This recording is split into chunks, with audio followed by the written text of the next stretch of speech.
Love this podcast? Support it and sponsor today. Simply head to ozcastnetwork.com for details.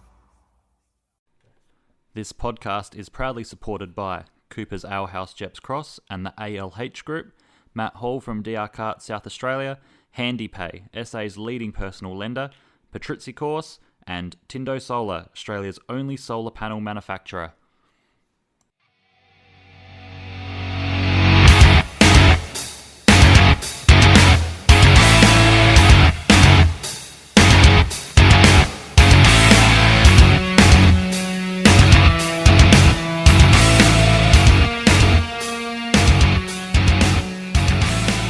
Welcome everybody to Negative Canberra, another week in the world of Scuderia Ferrari Club Adelaide. How are you, Lee? Good, mate. Yourself? Yeah, good, man. Good. It's been another hectic week, another hectic couple of weeks for us, I guess. Massive couple of weeks. It's been non-stop in the world of motorsport. Yeah, absolutely. And we've got a heap of content to cover tonight, so we'll try and make it less than an hour and a half. Not looking good. No, it's not looking good. No. When you come into the room and you see my pages of notes and stuff like that, and I'm scratching my head thinking, what on earth am I going to fit in next? Yeah. Then, yeah. It's nearly a weekly show. We're going to have to think about a weekly show. Yeah. Keep Adam happy. Keep it under 1 hour. Keep our one listener that has a problem with it being over an hour. Yeah. We'll keep him happy. Don't worry about Adam. He's fine. He'll live. He's just got to expand the attention span. Yeah.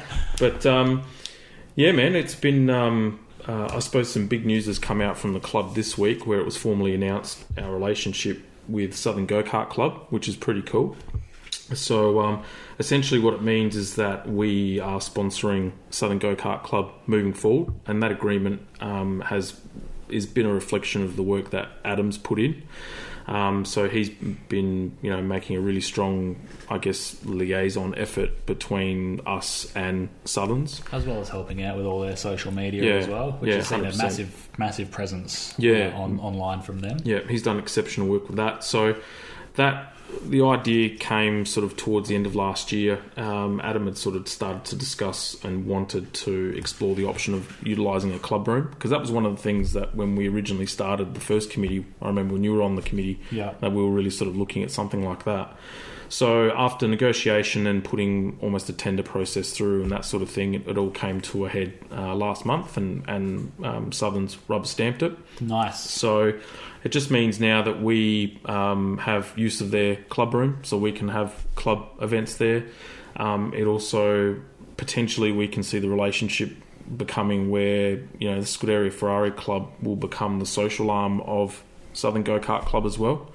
But it also means that Southern members can have the opportunity to participate in our club events and the like as well. So it's exciting. It's something that's going to be a long-term strategy for the club. And I'm really looking forward to it. I see a lot of plus sides to it too. So, yeah, that's absolutely, excellent. It's good news, and it's a good thing for the club that you can now bring that association out of hire karts and into the main karting as well, and get that base, like you said. And we can have some team meetings down there, and really showcase what Scuderia Ferrari Club's all about. Yeah, but also means we can do things like run our committee meetings and stuff like that there. And it's lately we've been utilising ALH Group pub rooms and stuff like that, which we still intend to do, but sometimes you just need to have the quiet space, where you can think aloud and plan strategy meetings and all that sort of stuff for the direction of the club and what have you. So it gives us some diversity. It gives us a point of difference now and a place to call home, which we never really had. So I'm really looking forward to what that relationship and how that relationship goes moving forward. So, but... what's new in the world of the club? What have we got coming up? We have the Ben 100. So that's the next big event. That's round 2 of the Highbury Hotel Hire Kart Series. So that's actually on the Queen's birthday long weekend. So that'll be on the Monday, which will be June 14th, I believe. And entries for that are open. Wow. So we are now live. So that means that those that are planning on participating in the event and racing it, I really encourage you to come out and have a crack. We get the full karting, or the international circuit, I think they call it, the karting circuit, which is about 1.2k long. And you had a major part in setting and establishing all that up. when that whole circuit. Yeah, so that was my baby when I was at the Bend and started the go-karting business there. So it's good to see that it's still thriving, and they've changed a few things in the preceding year since I left. But it's all been good, and looking forward to a good show up there. And if you didn't race the first round, there's no better time than now to jump on board and form your team and come up and see what you can do. It's a big track. Yeah, look, it's the thing I love. It's personally my favourite go-kart track in Adelaide. I love it. I love the fact that you've got obviously a really long main straight, but then the corners are really flowing and fast as well. There's a little bit of a sort of an uphill rise in the back third of the circuit, but the other thing too is that it's wide enough to accommodate plenty of overtaking too. It's 6 metres it's or 9 8 metres wide. 8 metres wide. Yeah. 8 metres wide at its narrowest point. Yeah. So which is for the high karts, it's masses of room, huge. Yeah.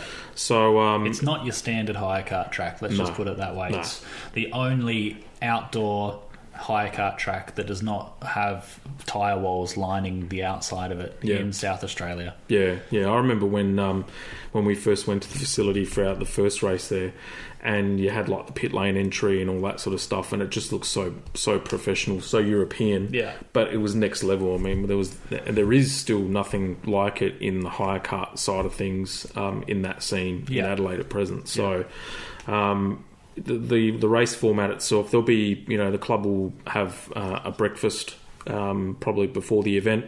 We're looking to run the race at, I think, 10 a.m. start. So it gives members a chance to, because it's an hour and a half drive in some cases out to the Bend. Yeah.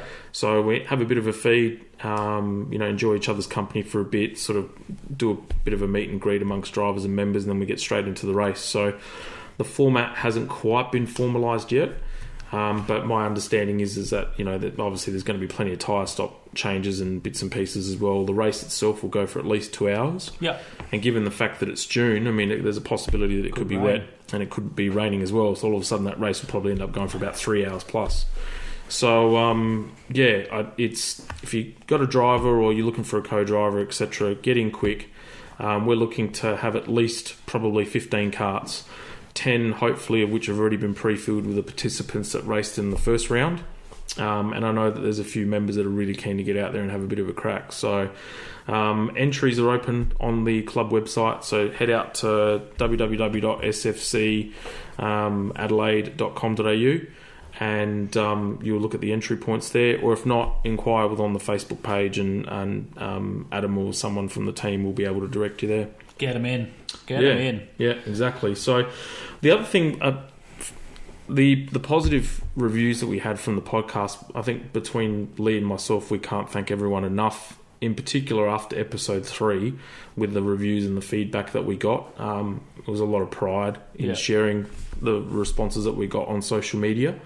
But it also allowed members and listeners an opportunity to speak and have their feedback too, all positive, of course, but and negative. Like if you don't have a criticism, you can't get better. Yeah. But a couple of our members wanted to allow us to sort of talk more about the members. So. Which is great. So in future podcasts, etc., we'll probably start to get guests on board. I think probably likely after the AKC Tail and Bend sort of combos period, the combos, get that out the way, and we'll start to get members on and get them to either participate in the podcast or have a bit of a spiel about them. Yeah. But I wanted to touch on a couple in particular, Simon Reichelt and Dylan Richter. So Dylan has been around the club now for about 3 or 4 years. He's reigning hire kart champion in the light class as well. Dylan's been doing some circuit-based racing in the past. He sort of did saloon cars, which are basically your old EA Falcons and Commodore VTs that race. And he's actually made the transition over to Speedway now. He's racing in the midget class and stuff like that. No, he's racing in mod lights. Oh, mod lights, sorry. Mod lights, yeah. So, Speedway's your thing. Speedway's, up my alley, definitely. A very exciting form of motorsport. So, Dylan's made the transition into mod light racing, which is I think I'm 100%, or not 100% sure, but I'm pretty sure it's a 1200cc, like a Suzuki motorcycle engine. So it's almost like the Aussie racing car of the speedway scene. Yep. They use I'm pretty sure it's a 1200cc motorbike engine. 1000cc. 1000cc. So I was close. I was on Close. the right track. You were close, yeah. And he's progressing. I think it's his first year, and he's taken away a couple of decent results and won some trophies. Yep. I've been unfortunate enough to not be able to make it out to as much speedway as I would have liked this season. Yeah. With the way that the world has been and whatnot. Yep. But yeah, it's a good class to watch, and speedway's awesome. Like there's not many other sports where you can go to, motorsports where you can go to and you can see all of the action right in front of you. You sit up on the top of the hill. It's really like a stadium feel to it. You know, it's kind of like imagining you being at a soccer pitch. You can see pretty well the whole game of soccer. Yeah. All you got to do is turn your head. Well, this is what this is like for motorsport as well. It's really, really interesting and exciting. Yeah. I remember my first exposure to speedway racing was, I'd say at least 20 years ago when they had Speedway Park. Yeah. And it was just probably a local meet. It wasn't anything serious, but they used to have one of the rounds of the Australian Championship or whatever there. And one of the enduring memories I had, and I was a little kid, but it was the first time I'd actually ever heard a rotary in full cry, you know, with methanol and all that sort of stuff as a fuel source. And I remember this massive exhaust pipe coming out the side. It was a proper, you know, sort of, I think they proper speedway car, so had the wing on the top and whatever. Yeah. And every time this thing raced past, it sounded amazing, right? And then you get showered with dirt at the same time as well, all little balls of mud and whatever balls of as well. clay and whatever the track surface is made out of. Amazing. I'll never forget it. Just Atmosphere. the sound and the atmosphere was great. Yeah. And then they finished the night off with the Demolition Derby. Yeah. So that was cool. Yeah. I wish they would bring that stuff back. It's here. Yeah. The Demolition Derbies are there. They have big family fun nights at Speedway, especially around the Easter time, and they do a massive Easter show where they throw as many categories in at once as they can. They do fireworks and smash them up derbies. Sometimes they get like caravans and put them on the back and smash up caravans and that sort of stuff as well. Yep. It's just like it's an absolute laugh and a half going to the Speedway, especially when you got the Demo Derby to finish the night off as well. Yeah, that's good. So they do actually still promote it quite heavily. Yeah. Oh, really? Yeah. There you go. It's not as, as big as it once was. That's the age-old saying in motorsport. Everything was bigger 10 years ago, but there's still the World Series Sprint Cars comes back next year. It's going to come, well, next season, I should say, late this year. Yep. And they'll do a round at Murray Bridge. I think they're going to go to Whyalla as well. Oh, wow. So okay. that's sort of the travelling circus, and then the Australian Championships travels around the country, a different track each year. So, there's always something to see and do. I think Murray Bridge runs most weekends, if not once a fortnight. So, get out there, mate. It's time, never too late. No, Jump I'd back love on the to go. Speedway train. We've got a couple of club members to go out and support. You've touched on Dylan and Simons as well. He's out there in a Formula 500, which is the same sort of thing. It's a 500cc. It's a micro sprint car, basically. Yep. Smaller chassis, smaller tyres, smaller everything, and it's got a 500cc motor in it. Yep. He's come a long way in that. Obviously, he's faced some difficulties in his time driving it. Yep. But now that he's got the strength to push on with it, I think we'll see him grow into that category over the next couple of years. Yeah, no, I think he's racing. They were meant to be racing. So he races for a team called Team 51. So they've got a Facebook page. So if you're keen on that sort of stuff, do give them a like and a bit of a plug.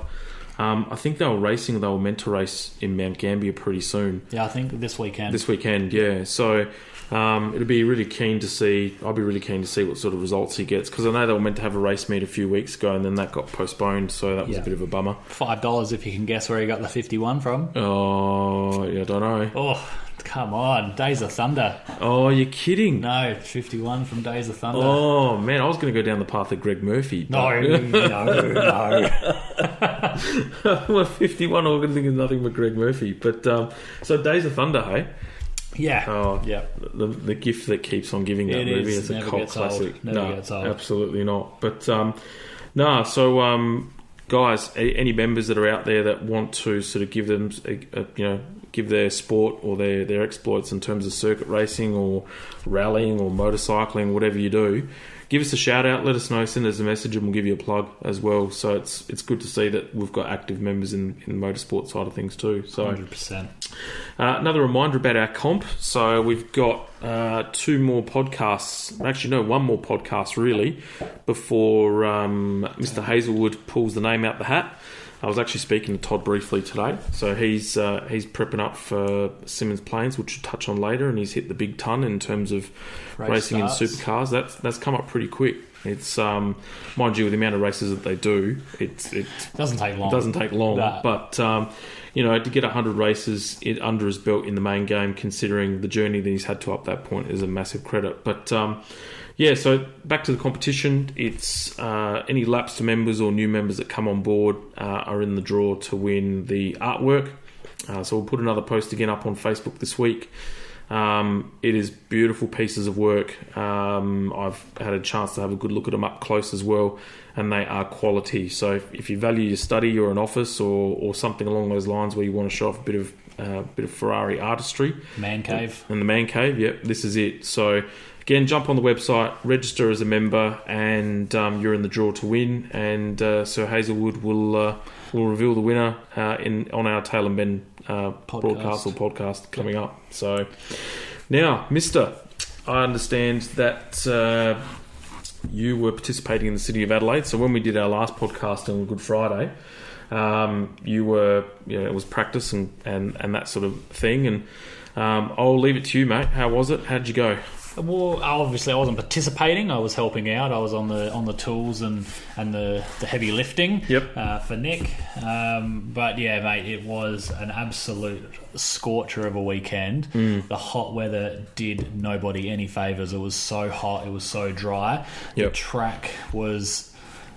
It was not grippy. The so much rubber had gone down, and the rubber was so hot that the rubber had become slippery. Really? Okay. Yeah, so it was not the best driving conditions, and there was a lot of tired bodies by the end of the weekend. But look, we did all right. We ended up fighting back after having a pretty solid mistake in qualifying. Where you called it. I called it. You called it. I know him. Yeah. Old mate stood on his own end and threw himself off on his quick lap, so ended up P15 or something like that in qualifying. So Nick, you start a weekend down there, it's always going to be hard to recover, but kudos to the guy. He put his head down, and in a field of very tough competitors, I think he ended up walking away with 6th in the final, which I mean is nothing to be laughed at after not having driven a modern go-kart for probably 4 years or 3 years.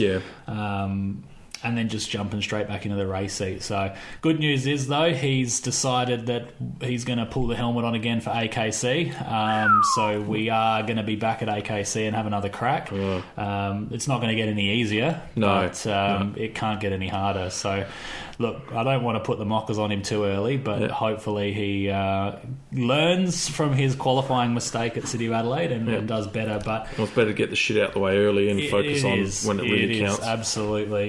And obviously, being on the tools, didn't get to see a whole lot of racing, but I did get to see some. And some notable racing happened in KA4 Junior. There's a bunch of kids at the front of this that turned it on. I reckon I saw every single one of these races. It was the one that I didn't miss. And kudos to Alex Ninovic, Josh Elliston and Ben Munro at the front of KA4 Junior. They were dicing nose to tail all weekend long, and they were joined at a couple of other occasions by a couple of other guys. I remember, I think it was in the second to last race of the weekend, I saw the racing, and one guy, the leader, he went from first back to fifth to third to fourth to first, all in the same lap. That's brilliant.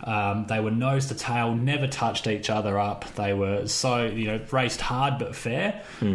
And they were absolutely turned it on for a bunch of 12 to 15-year-olds. I couldn't believe my eyes what I was seeing. So that was one of my favourite races of the weekend to watch. Same with the class that Nick was racing, KA3 Senior. There was any one of 8 people that could have won that. The times were so close all weekend. But again, Nikki Watson, she showed all the boys how to do it and absolutely drove away in the final. She just bided her time in the front. She just paced herself, and then it seemed like her cart never went off, and everyone behind her decided to fall away. And so kudos to Nikki. She smashed everybody. Yeah, Nikki had a bit of a write-up done for her on the Southern Go-Kart Club Facebook page recently. Yeah. Super talented kid. Yeah. And proof's in the pudding. She's getting the results. Yeah, 100%. And so kudos to her. And I think it's great that you've got a lady, girl, woman, or a female, probably the best way to put it, up at the front.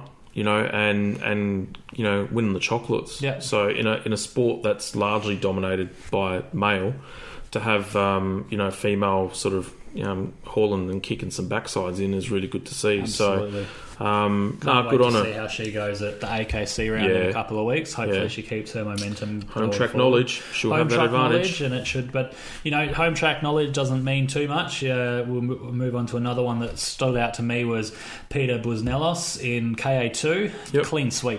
Clean sweep, qualified pole and won every race. And in a field, I think there was 26 go-karts in that field. Wow. So that's a pretty mean feat, that is.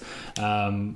Huge stack in the start of the final in that class. I saw footage of that. Yeah. Turn one. Yeah. Someone, ambition outweighed their talent, and 3/4 of the field went with them. So that made Peter's job, or PB as they like to call him, Big Red, that made his job in the final nice and easy. And look, I can't go past KZ2 either. When will Joshy D's bad luck end? Mate, I was paying attention to KZ all weekend purely for Team Denton, proud supporters of the club as well. And Josh had that final in the bag. He was at least 3 or 4 seconds up. And I sort of looked at it. I thought race was about halfway through. I thought, beauty. Josh got the chocolates. Nice way to prep AKC. Look at the results after. And then look down at the bottom, and I'm thinking, Josh didn't win the race. What the hell happened here? And then I saw the video montage that Adam had put up through the social media channels and Motor. Yeah. I spoke to him on Monday at the track. We went out and did some more testing. And how was he? It was, these things happen in motorsport, don't they? And better to happen at the City of Adelaide than at the Nationals. So, hopefully that's all their bad luck out the way now. The bolts at the last AKC round, hopefully this bottom end going now. Hopefully they get it all back together and, the third thing doesn't come. Yeah, well, that's the problem. It happens in threes, and I hope it doesn't happen in threes. Well, I mean, he did get not the best kart when we went to the go-karting enduro for Scuderia Club, so maybe that was his third bad luck thing. So all right, well, there you go. All out the way, that's all out the way, Josh. Happy for you to use your bad luck tickets at the hire kart series, mate. So, AKC's coming up. That's in what, fortnight's time? Yeah, and they've got a bumper field, 300. They've hit. Yeah, nearly 300, 289 or something. I think I was just writing some notes before. Like the smallest classes are Cadet 9 and Tag 125. The rest of the classes are all oversubscribed, and what we mean by oversubscribed is they're over the track capacity. So I think Bolivar's was set at 36. All the other classes except for Cadet 9 and Tag 125 have gone over that. So they're going to be doing the ABCD format like I spoke about last week. The repechage. Not the repechage. Not the repechage. Hey, Bring back the repechage. Biscuits was on the repechage. Biscuits loves the repechage. Biscuits loves the repechage. I even actually asked him to hashtag it and start the phenom, but he declined. Oh, maybe I can start Bring Back the Repechage. Bring back the repechage. Yeah. But getting on to the entry list before we go into more detail about AKC, Southerns have actually had to extend the perimeter fence for the teams by about 70 metres to allow it to accommodate. So all the major factory teams are going to take the front portion, all the main area of the club, and all the independents are actually going to be at the back. I'd hate to be the independent that actually has to go right from the very back all the way to the outgrid. That's a good 100-metre walk. It'll be some stinky Victorian, so that'll be all right. Bloody Vicks. Actually, no. Speaking of Vicks, Dave Serra is very excited, chomping at the bit. Actually, I'm looking forward to chewing the fat with Dave and shooting the shit. But he's got his team, so he'll be right at the front. He won't be too tired from walking too far. Yeah, no, he's right. I think he's racing too. He is racing too. Yeah. Oh, here we go. Looking for number 19. Oh yeah, actually, can you imagine if he did it? Yeah. It's good for He'd done well last time out, so we'll see how we get on. Yeah. But, he's definitely one of the classes to watch. Is X30. Yeah, absolutely. But mate, what's your preview for AKC? Look, it's going to be cooler weather, so I think that the track's going to grip up in a way that we would find more natural, not go sloppy and gooey like it did at City of Adelaide. So the setups are probably going to be a little bit different. Yep. So that might catch a few people out. You can't go past all those races that I just mentioned before. If you're going to come out to the track, come out on Saturday and Sunday. Get to the fence, get down the end of the straight, watch KZ2 off the start line. If you're new to go-karting and you're in Adelaide, come out to Bolivar next weekend, because it's gonna be on show. And there's no better time to see the karting and feel the atmosphere than at the AKC.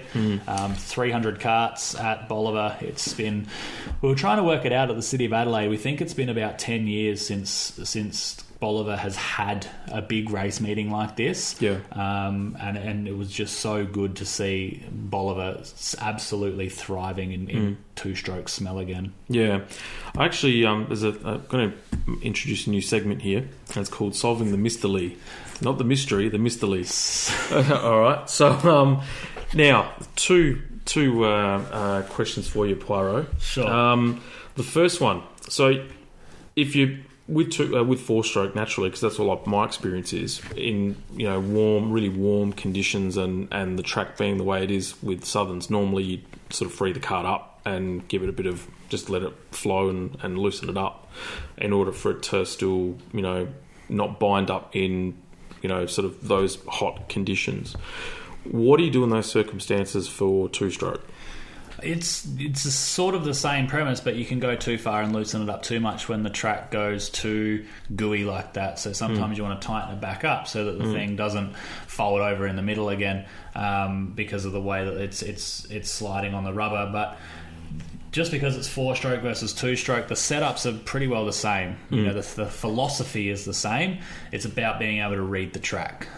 We don't do anything, me personally didn't do anything that I wouldn't have done on a two-stroke go-kart when I took Adam's kart away to Mount Gambier with the four-stroke. The same stuff I was throwing at my 100 was the same stuff I was doing on the four-stroke kart. So there's not really a different philosophy over just having a four-stroke engine on there. It's all about what tyre you've got and what's the problem with the go-kart. How do I fix it?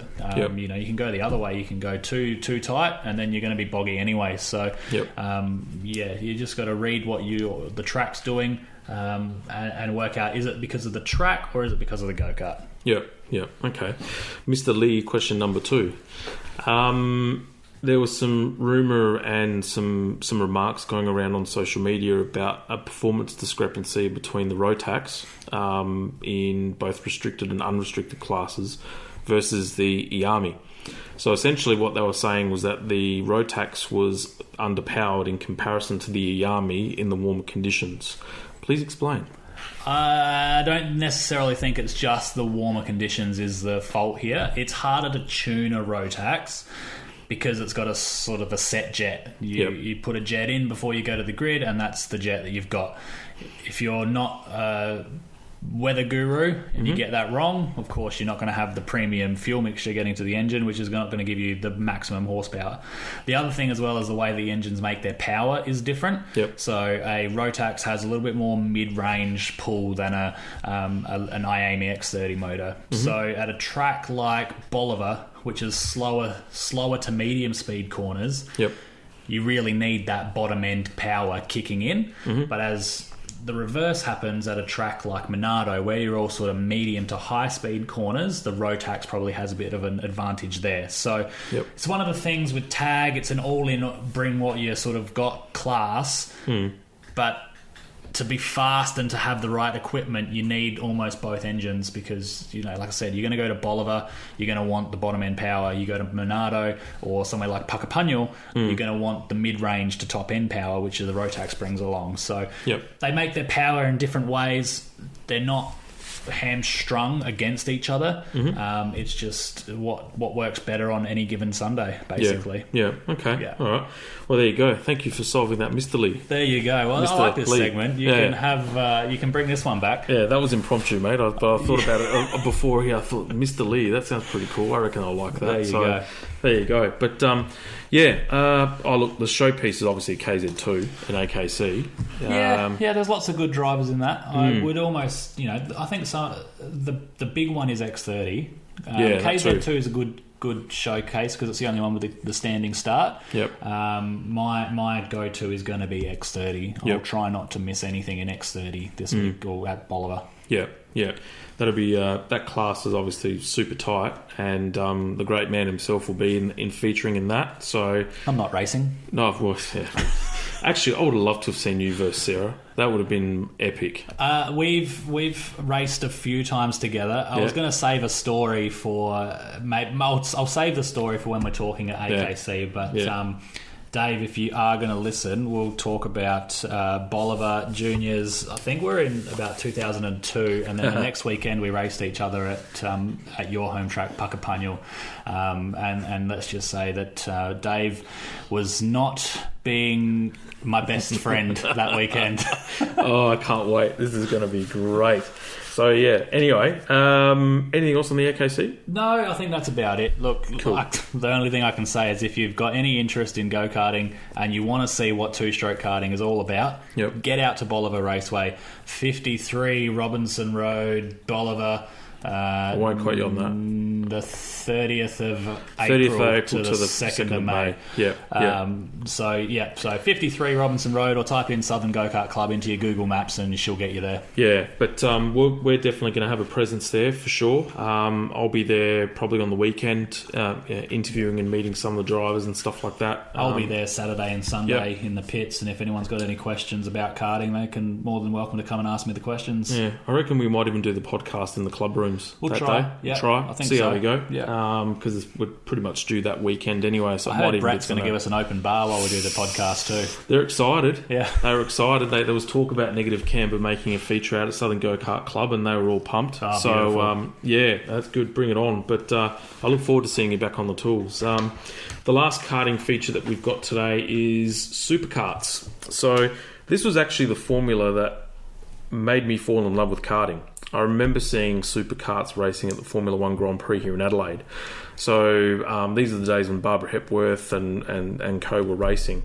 And I used to see these things flying down Bradham Straight, and I'm thinking, wow, look at these things, massive spoilers, gearboxes and that type of thing. So I actually personally would harbour the ambition to have a crack at superkart one day. It ties in with that whole shifter setup. Yep. But they had their opening round of the Australian Superkart Championship at the Bend last week. So superkarts is really divvied up into sort of three main classes. So you've got the 125 Max Junior, Senior Light and Heavy.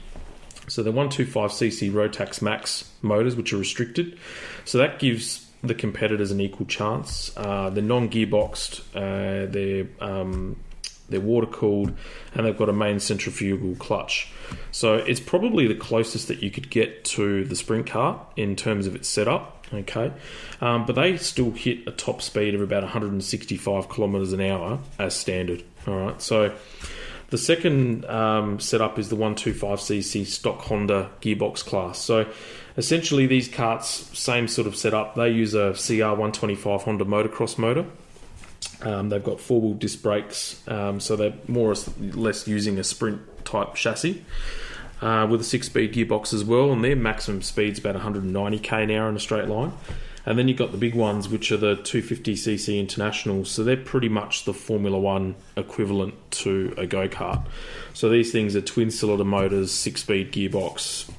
These karts are touching 250k an hour plus in a straight line.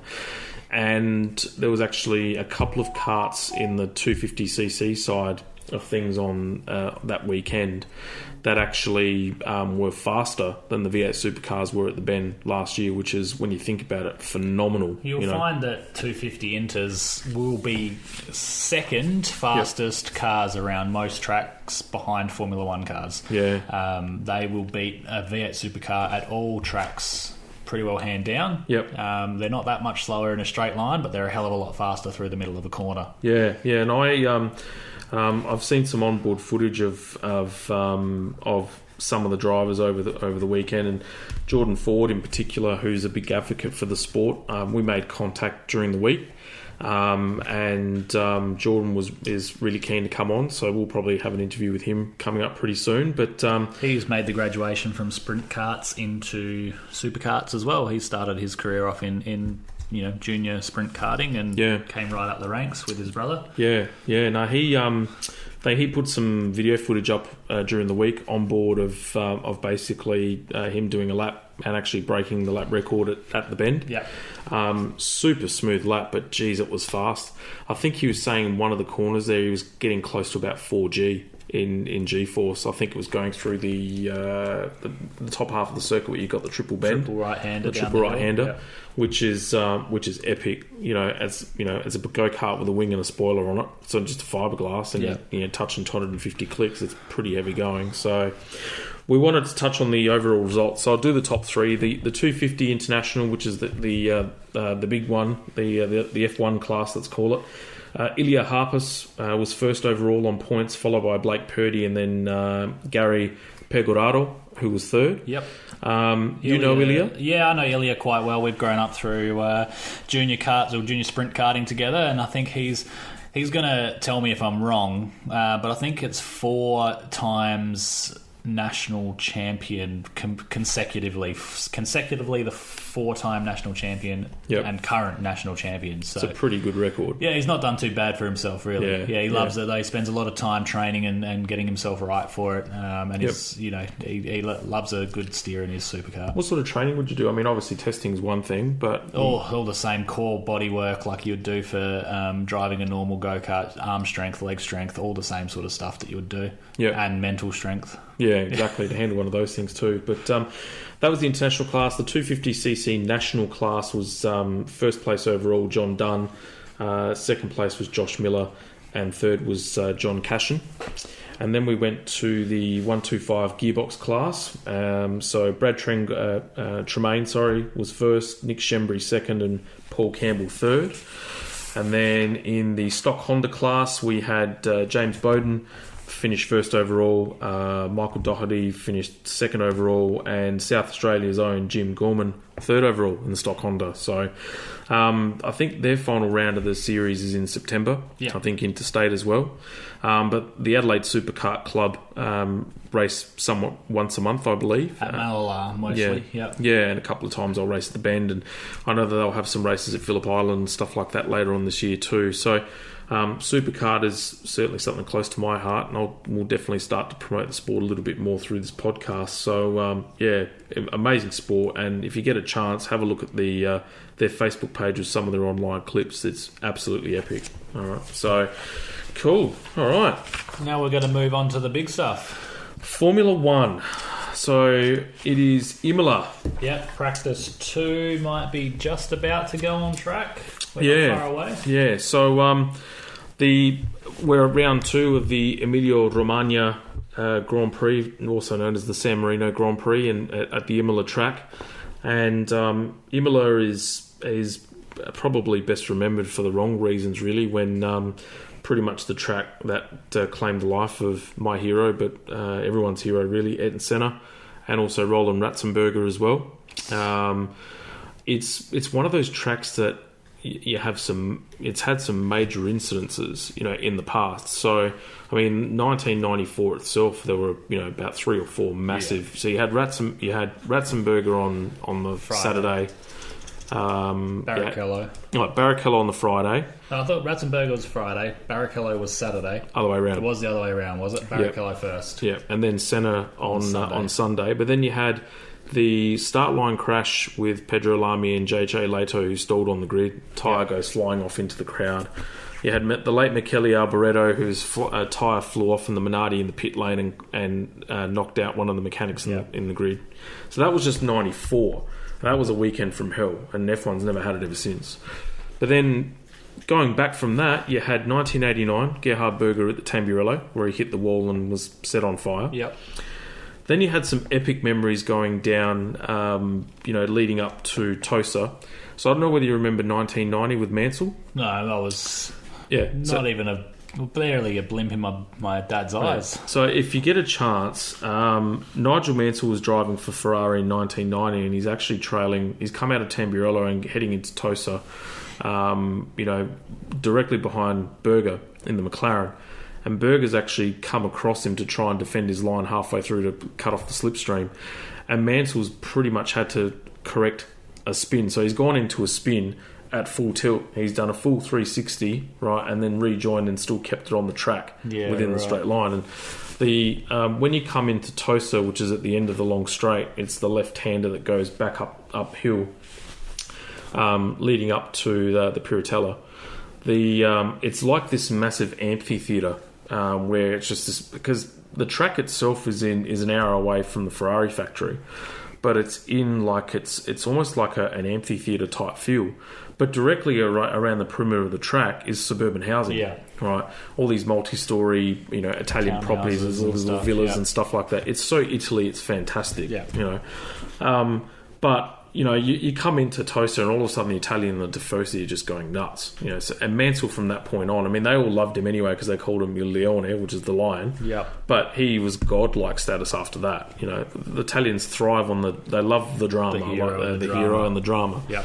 So, so San Marino itself has had a heap of modifications done since '94. So Tamburello used to be one continuous arc that then went from left down to right, where Ratzenberger went off, and then they go into Tosa, and then they pretty much go up the hill. Yeah.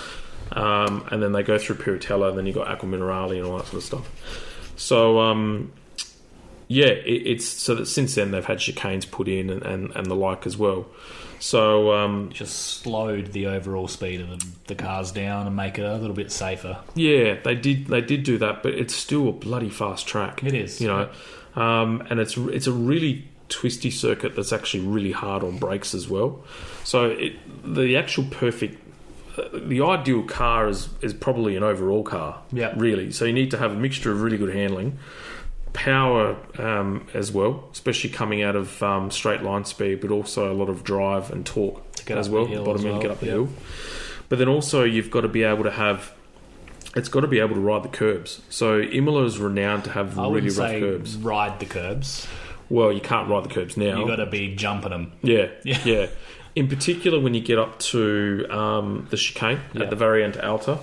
So basically, that in Italian, that's the high variant, right? And then you got the Variante Basta, I think, which is the low variant down the hill. But so Imola itself is traditionally a much more grippier track than Bahrain as well. So it's got different traits compared to Bahrain, right? So you're actually going to see a completely different behaviour of the car. Yeah. And I was watching Free Practice 1 before we came on air, and you can tell the cars already look 10 times different. Yeah. Miles different in terms of how they ride the track 10 and the bumps. More hooked up. Oh, 100%. Yeah. So it's going to basically, it's going to be you need an all-round car, So Imola's also has much higher downforce, so there's a lot more high. It's a much more sensitive track in terms of downforce as well. So cars that have got a good high downforce setting are generally going to be rewarded at Imola. Yeah, and the ones that can cut through the dirty air better than the others. Exactly. So it's if the car is efficient and performs well at Bahrain of all tracks, then you're almost guaranteed for it to perform pretty much well everywhere. So it's I think pretty much everything that's happened in Bahrain, wipe it off the table and throw it in the bin. Who's pole then? With that being said,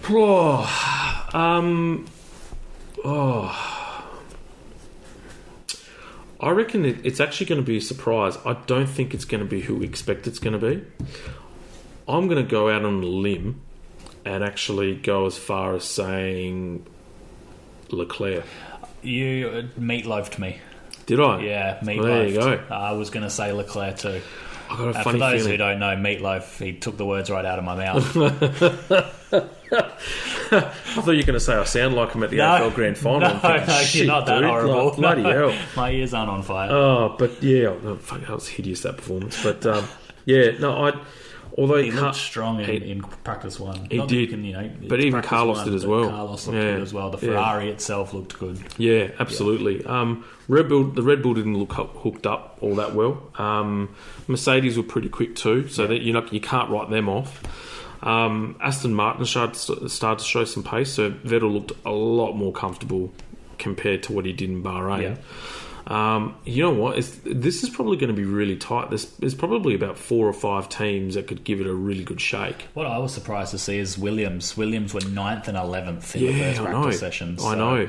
Maybe, their engine package might not be hugely impressive, but maybe they've got a really good chassis underneath them. You hope so. They can't go through another year of saying biscuits, but donuts. And George Russell can't do what he did last year and just bin it behind the safety car or something as ridiculous as that. They need to get points. They can't go through another. But Williams have really gone through a bit of a major reshuffle. So definitely focused on 2022. Yeah, definitely. So they've had Jos Capito join. So he pretty much used to be the high performance manager for Volkswagen, but also joined McLaren for a little bit towards the middle period of their Honda stint. Yep. So he's come on board, but he's also starting to bring some big wigs from Volkswagen and connections on through his motorsport links as well. Some bona fide names. Yeah. And anything that Capito has put himself to has generally been successful. Yep. Yeah. So I would probably suggest that I wouldn't expect too much from Williams this year, but I think you'll start to see some major changes next year. I think next year is pretty much going to be year dot for them. This year is just start again and wipe the slate clean. So, podium. Any outsiders? Anyone that you think? Yeah, definitely the Ferrari boys. I think they're on track to be on the podium. It's for the wins. It's hard to look past Mercedes and Red Bull on pure race pace. Yep. We're very early in the weekend, so making these predictions pretty blind. But Ferrari from practice one, they look good, maybe McLaren. Maybe the McLaren guys as well. Yeah, I think so. I think, the Raikkonen would even poked his head into the top 10 there at one point too.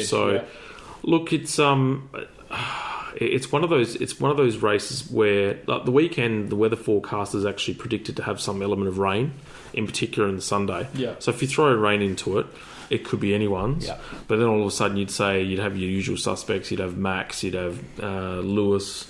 Seb's generally pretty proficient in the wet. Kimi's not bad in the wet as well. So I think this race is actually going to be probably the closest that we've seen for a while. I think the top 10 is going to be hardly fought in qualifying. Podium.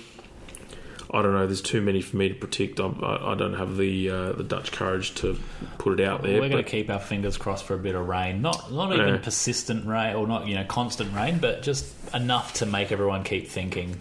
On off. Bit of strategy involved. Yeah, I'm down for that. Yeah, track limits was also a really hot topic, especially after Bahrain. So Max, and I guess rightly so, because in the earliest part of the race, Lewis and the Mercedes were pretty much riding out the exit through turn 4. Michael Massey, the F1 race director, clamped onto Mercedes about halfway through the race and told the teams, no, don't do that. And then, of course, Max got past and pretty much was off the track when he got past and then gave the position back. So he was confused, and so he made an effort to approach Michael Massey, the race director, and so they've clamped down on the track limits. So turns 9, 13 and 15, so the Piratella, the Aqua Minerale, the exit of the Aqua Minerale. So that's the downhill double right-hander that then leads uphill, which then leads to the Variante Alta, which is the left-right. So 9, 13 and 15 are going to be closely watched this weekend. So pretty much the drivers who exceed the track limits on the exit of the Piratella will pretty much have the lap removed by the stewards, straight up. So the same will apply for those cutting the apex at Aqua Minerale or the Variante Alta exit. So that the exit of that is basically it's a left-right, and then the drivers would normally drift right out wide and onto the ripple strip and all that sort of stuff too. So that's no more. And that's pretty much on the rivet throughout qualifying and practice. The race, you've actually got 3 chances, right? But it's not 3 chances per corner. It's 3 chances in total. So if you exceed it, right, you'll get a black and white flag. If you do it again, then the stewards will issue you a penalty. But they'll only do that if they're using it to gain an advantage, which here it's not as bad as Bahrain. Here it's pretty well self-penalising. A lot of those places you will not be able to drive off the track and gain too much of an advantage in a race situation. Yeah, exactly. So there's some of the teams have also started to make their aerodynamic developments. I know Mercedes and Aston have done some tweaks to the floor. Yeah, well, I think six of the 10 teams rocked up with a new floor tweak to San Marino to this Grand Prix. So everyone's out there doing tweaks. I know that Alpha have changed their nose and they've put a little ducting in their nose piece that goes to the S duct and directs the air onto their floor better. Aston Martin also came with a revised brake package. So they Sky Sports was showing the up close of the disc change, so they were on both cars. So Vettel first, and then Stroll was shortly after that. Is it the same as the Mercedes one again, or is it different? I don't know. They didn't show the Mercedes one actually, but I wouldn't be surprised they've got the same floor. So, I know Bottas was saying that after Bahrain and in preparation for Imola, because they did flirt with the idea of going high rake settings again, he went through probably close to 100 different setup variants. But they are going to stick with the flat rake and not razor up. Yeah, exactly. So but you could tell already that there was some changes. Cars looked a lot better, and Ferrari have done a truckload of work. I was watching some footage of my man Carlos, and it just rode the bumps beautifully. It looked really smooth. Now, smooth is not necessarily always fast, but visually it looked like a really compliant car to drive. It looked like it was changing directions really well and really planted and stable, which is what you want. You want to have. It's not, it might not be the fastest car over one lap, but in a race where there's going to be multiple pit stops, you can, hopefully you have a fast race car. Yeah, exactly. So, no, I'm looking forward to the F1 this weekend. It's going to start earlier, so it's actually going to be awesome because it's going to be a 9:30 start instead of 10:30. So thanks, Prince Philip. Thanks, Prince Philip. Won't go there, but yes. But yeah, which means that we get to watch it earlier, and it starts earlier, and qualifying will be earlier, and everything will be all good. So we'll have a full review and a roundup of that, I think, on the next podcast. So in 2 weeks' time. I don't know. Do I do another tech analysis again? Well, we might have to. We'll see what happens after the race. Yeah, it might just be this complete crap show where there was no technical analysis. It was just someone read the rain better than the other. Let's hope. Yeah, exactly. We shall see. So, MotoGP. So Doha happened on Easter Sunday, I think it was, or a couple of weeks before, or the weekend before. It was recently happened. And my God, that was epic! Yeah, what a race! I was fortunate enough to watch the race the following morning. Yeah. And the good thing is you can get it done and dusted within 45 minutes. But, man, what a race. The top 15 were covered by 8.9 seconds. It's the closest finish, I think, in history of MotoGP. Yeah. But the whole field will nose to tail pretty much for the entire event. Yeah. And it's like, it almost resembled a Moto3 race. It was brilliant. Yeah. Absolutely brilliant. Like, it was... These guys put on a show. Yeah. Touching knees halfway down the straight at 200 kilometres an hour. We'll touch on that. Pardon the pun. We'll touch on that in a minute. But Yeah, so basically Fabio Quartararo finished first, Johan Zarco finished second, and Jorge Martin. Now, he was actually the guy that did the cracking start in the first race, right? Yeah. I thought it was one of the Sky riders. Yep. So I got it wrong, but it was Jorge Martin, and he did it again. Yeah. So it just leapt off the line and ended up, it launched it. Those Ducatis, their starting mechanism is brilliant. And if the other teams don't get their act together on that, right, Ducati will win races purely from that start. Yeah. You know, such as their advantage. It's actually, from an engineering standpoint of view, if you were to visually see it, it's super impressive to watch. You know, it's magic. Again, it's just from off the start line, I think the first corner, it was the front four were all Ducatis. Well, yeah, exactly. But even if you watch Martin start off the line, they showed it on the replay. It's almost like it's being suctioned to the ground because this bike was fighting to actually lift the wheel, and it was fighting, was bucking, but it wasn't like, say, a Yamaha where it clearly lifts off the deck. You could tell it was just hooked up, you know. So anyway, Martin was superb. He rode an amazing race, and it wasn't until the very end where the tyres started to lose their polish. And Fabio Quartararo, his he's in his first year. It was his second race in MotoGP, so just not learning that tyre management. Whereas Quartararo's had a year on the bike and the tyres, and he's done a bit better with that tyre management. You look at Johan Zarco; he's been in MotoGP for forever, it feels like. So for Jorge Martin to lead that much of the race and only fall away in the last few laps, absolutely stellar job for your second MotoGP race. 100%. You know, and look, and Quartararo, to his credit, rode a tactical race, but it was superb. You know, Yamaha nailed it for those first two races between Vinales and himself, and Quartararo it was almost like watching the Melbourne Cup. He left his run beautiful. It was probably 3 laps till the end where he actually made the decisive move and passed, and then stayed ahead, and that was it. So fourth was Alex Rins, and then you had Maverick Vinales fifth, Francesco Bagnaia was sixth, then you had Joan Mir in seventh, Binder in eighth, and then you had Jack Miller in ninth, and then Alexia Spargo rounding out the top 10. I guess the other talking point of the race was the gamesmanship between Mir and Miller.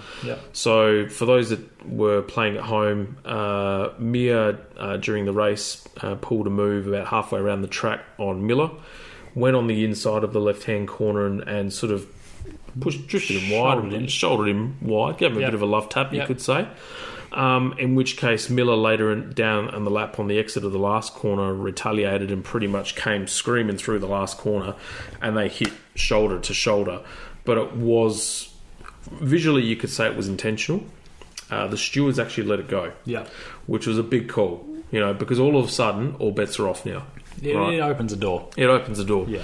So Mir, when in his press conference yesterday, was pretty vocal about it, pretty much saying, I accept the steward's decision, but, you know, riding like that and how dangerous that was is not on. Now, you could say pot calling the kettle black a little bit, but these guys are titans. You know, I mean, exactly.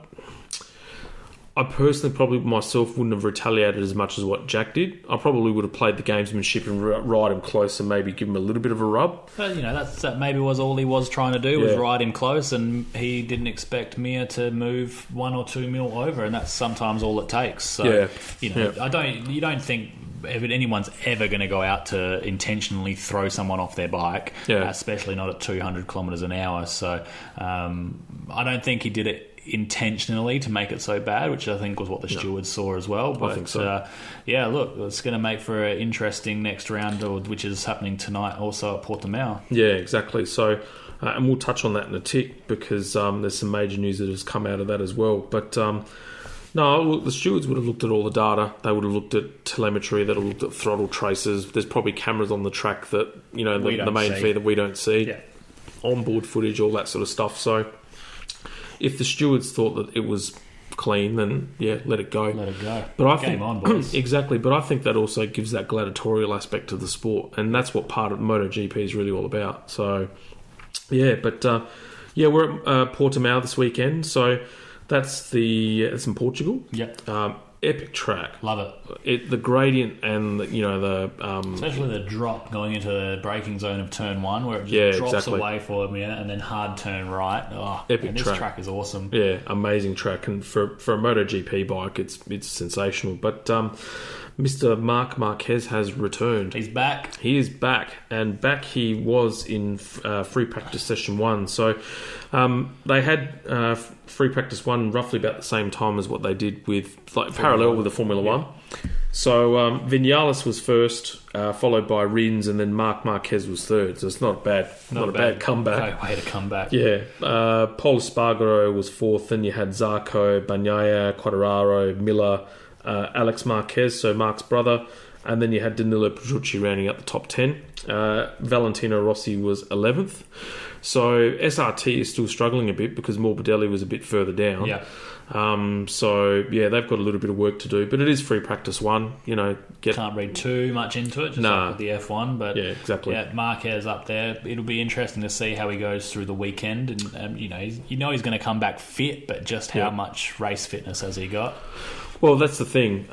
The other thing it tells me is that how much Honda have tailored that bike to suit him. Yeah. There's no other person that can ride that bike, which is a good thing to a degree because it's like making a tailored suit. Yeah. It'll fit you, and that's it. Yeah. However, if he were to retire or if he were to have any sort of further injuries or anything like that, then it shoots him in the foot because they would nowhere. They've had no results in the time that he's been off. Absolutely none. No, you wouldn't even know they were in the race. Exactly. Yeah. So, look, I wouldn't be surprised if he bangs it on pole. But you know what? You've got. It doesn't really matter where you really qualify with MotoGP, especially if you're in a Ducati. You can guarantee by the first corner you're probably going to be a top 3 or 4. Especially if the racing's been like it has the last 2. Yeah. 10 bikes in a train. Yeah. It doesn't matter where you qualify. Yeah, exactly. So, and Portimao's one of those tracks that, promotes really good racing, especially when you've got that last corner. It's that sweeping up onto the front straight. Yep. It's a fantastic track. And I think it's tailor-made for bikes more so than Formula 1. Yeah. So I'm really looking forward to it. We're spoiled with motorsport this week. We've got the V8s as well at Simmons Plains. Simmons Plains is this week, and it is school. Yeah, it is. So round 3 of the V8 Supercar Series is held at Simmons Plains. So it's actually a really short lap. So it's a lap that's under covered. A minute. Well, 50 seconds is the lap record. That was the qualifying lap record set by Craig Lowndes back in 2018. But essentially, it's a basically characterised by sort of 2 or 3 hairpin like bends and then 2 massive long straights. So you've the turn 4 hairpin and the left-hander at the end of the back straight are probably the 2 best passing opportunities for that track. I would say the 2 only passing opportunities, yeah, really. Yeah, and it's really, really hard on braking, right? Deceptively hard. So the brakes have worked really hard because they've got to stand on the pedal pretty hard going into turn 4, but then also at the end of the back straight as well. So 2 big braking applications in a row. Yeah, exactly. So it's turn 4, which is that the sort of the 180 degree bend. It's probably it's a unique corner on the calendar because it's actually one of those corners where you can actually there's multiple lines to it. So you can take a really tight line and get a good drag out, right? But then you can also take a high line and get a good drag out as well. Yeah. But I guarantee you there's not one time on that race this whole weekend where there's not going to be carnage at that corner. 100%. Yeah. Especially when you've got the sand trap and all that sort of stuff waiting for it at the end. Your mate Scafey says, it's the slowest corner in Australian motorsport. Oh, mate, you leave the great man out of it, mate. when he the Messiah, when he talks, you listen. You understand? Oh, I think you might have just lost a few listeners off our podcast. I don't care.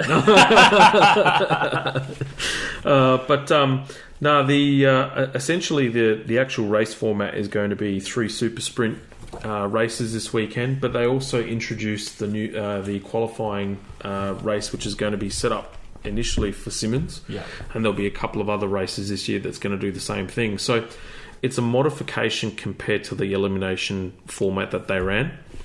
So essentially the first 2 legs there's basically going to be alternate teams in each garage. So one car will be plucked out from the team to do the first session. Yeah.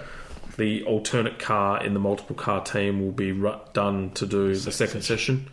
So basically, someone like Slade, BRT, a single car team, will probably run the first one because it's the only one they've got.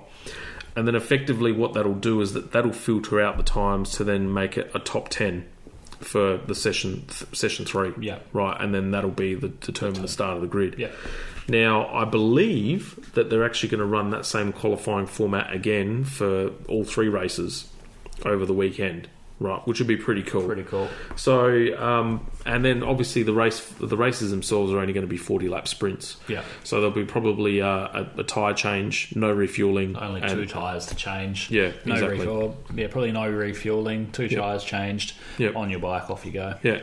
And so normally the teams that you'll see change, they'll either do full rears or they'll do, say, the right-hand side of the car, because that's the tyre that does... side. Yeah, the loaded side. So that's the tyre that pretty much... Or both tyres that do the majority of the work. Yeah. So the rears get the traction to... There's a philosophy. The rears get the traction to the ground. The fronts get the steering happening, or the right sides, because that's the ones that get worked the most. Will be probably 3 or 4 different strategies that play out through the weekend. It'll be interesting to keep on top of it, because obviously they've got their tyre limit as well. So they're not going to have brand new tyres to throw on all weekend. They're going to be running greens, roaded ones, or even ones that are half worn out already. So it'll be interesting to see who keeps their tyres for what. We saw Eastern Creek last year, Sydney Motorsport Park, the tyre strategies that came into play there. So that caused some excitement. So hopefully there's a bit more of that this weekend. Yeah, exactly. And I mean, look, the $1 million question is who's going to stop Shane Van Gisbergen? Nobody. Well, I don't know. $1 million now? No. I'm gonna make a call here. You're making a massive call, right? Mark Winterbottom is my call. That's Team 18. There you go. Yep. All right. Well, he's racing Triple 8 equipment. Yeah. So he was actually interviewed on the Below the Bonnet podcast last week.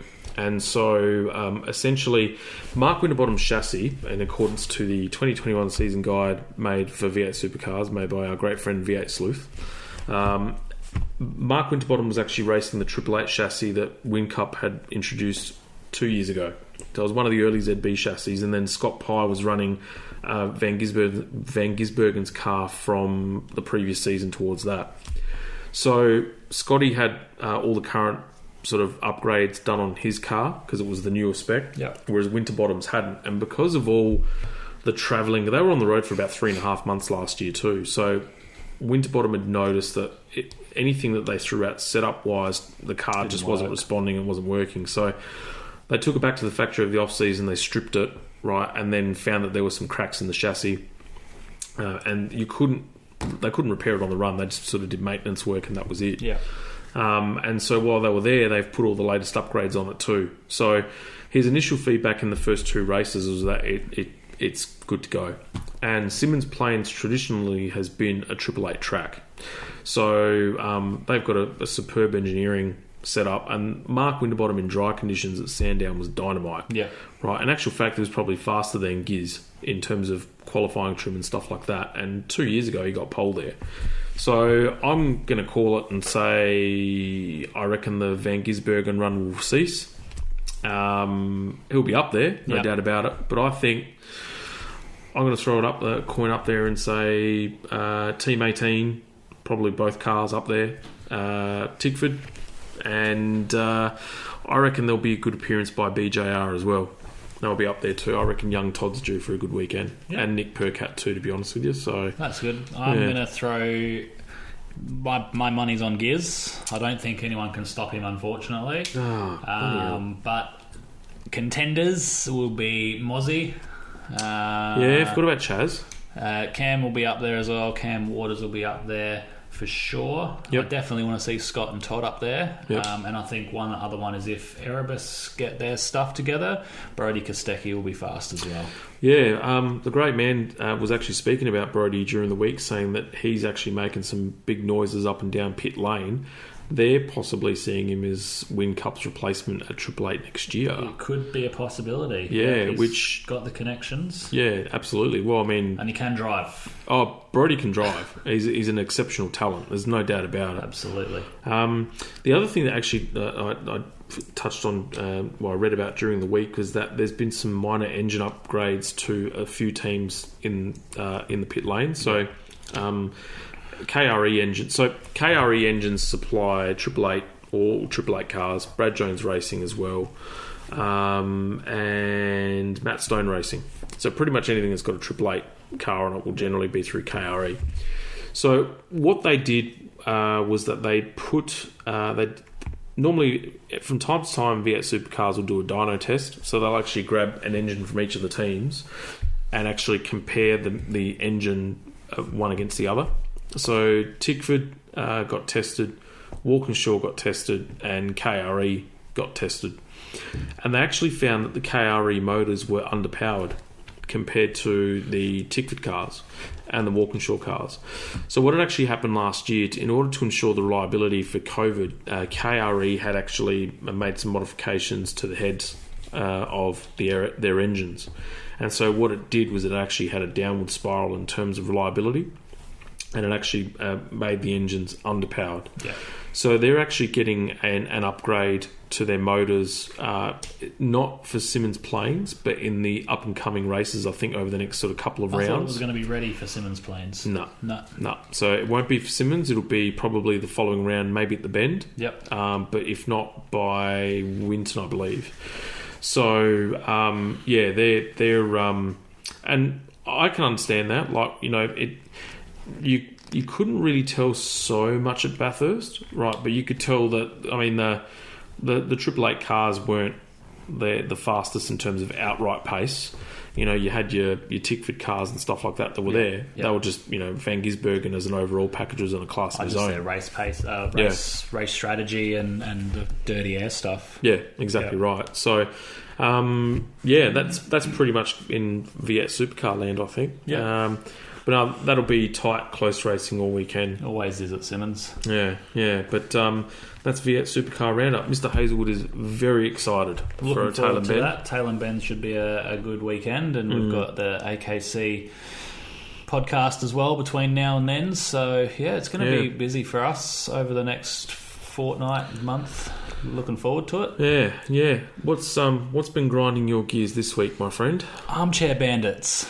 Armchair Bandits. Oh, please. Social media experts, keyboard warriors. Go for it.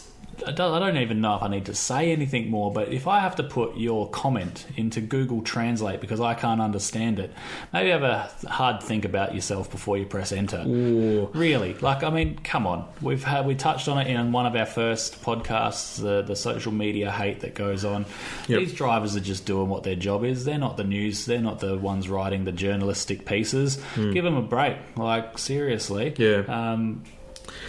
It's amazing the content that and the information that you read by some of these people. Like some of the accusations or the claims that a lot of these let's call them supporters or fans actually write, it's really head scratching. It is. You know, if I was one of the drivers, I'd be like, are you for real? Like, obviously, that most of them ignore all of the comments that they're saying, but seriously, there's no need for it in our society at all. But the intellect's not there. No. You know, like it's just some of the stuff that's written is just out and out dumb. Yeah, it's dumb stupidity. You know, and all you do is, you know, you make others that, you know, that read it, you know, you're thinking, the hell. Yeah, the amount of times I've gone to write a comment back to them and just gone, no, there's not even any point me pressing reply on this comment because they're not going to understand it anyway. So, what about the idiots that can't spell properly? Oh, or grammar's wrong? Grammar's wrong. Shit, can't spell. Just if you're going to put yourself out there and you're going to start slinging shit on someone, make sure your house is clean first. Exactly right. But no, mate, that grinds my gears too. Yeah. But I'm with you 100%. I had this conversation with Mum during the week. Your grammatical errors on social media posts when you're a business as well. Oh my goodness, it just drives me up the wall. It really grinds my gears. Yeah, absolutely. Yeah. The one that makes me wince is when people say they're gutted, like as in like, I'm gutted that I didn't get this result. I'm shattered. But then when they spell it, it's gutted, as in like the gutter house. On the house. Yeah. It's gutted. Gutted. Right. Like your gut. Yeah, exactly. Gut. You make me sick to my guts when you spell like that. So yeah. Oh dear. But dear. no, mate. On that note, that is your epic. I would say. Yeah. I would say. Closely followed by bringing back the repechage. No, I think bringing back the repechage is still number one, unfortunately. I'm still going to harp on about the repechage. Yeah. That do or die race, it separates the wannabes from the gonna-bees. Let's hope we have a rep. I've seen our good friend Dave Serra get knocked out in a repechage once. Really? Yeah. Ooh, yeah, true story. Dave, we're coming for you, mate. I mean, not his fault. He started on pole of the damn thing and got shunted off turn 1, 2006 Nationals at Bolivar, I reckon, in Clubman Light. Jesus. Poor Dave, he was in the gravel trap turn 1, which was not a good sight to see. I'm really looking forward to our next podcast. We've got Dave, we've got Michael Patrizzi will be there. We'll be interviewing some drivers and bits and pieces throughout. So, if you see us in the pit lane area there, for all the avid karters and fans, come out, say hello. I won't go as far as saying happy to sign autographs and stuff. That's your job. I'll have my pen with me. Yeah. I'll just have the microphone and the laptop looking like a geek. So my Clark Kent like glasses and stuff like that. So, but no, it's we should be. It's going to be fun. I really look forward to it. But guys, remember before we end it, get behind the 100 lap endurance race down at Tailem Bend. Entries are open now. It's a fantastic event. I encourage those that race at Southerns or any of the other club meets, come on down and actually have a bit of fun. There's a few that have expressed interest to us directly that saying that they're going to come out. So put the money where the mouth is, back it, and have fun. So enjoy your weekend, mate. Ciao for now. We'll see you soon. Love this podcast? Support it and sponsor today. Simply head to AuscastNetwork.com for details.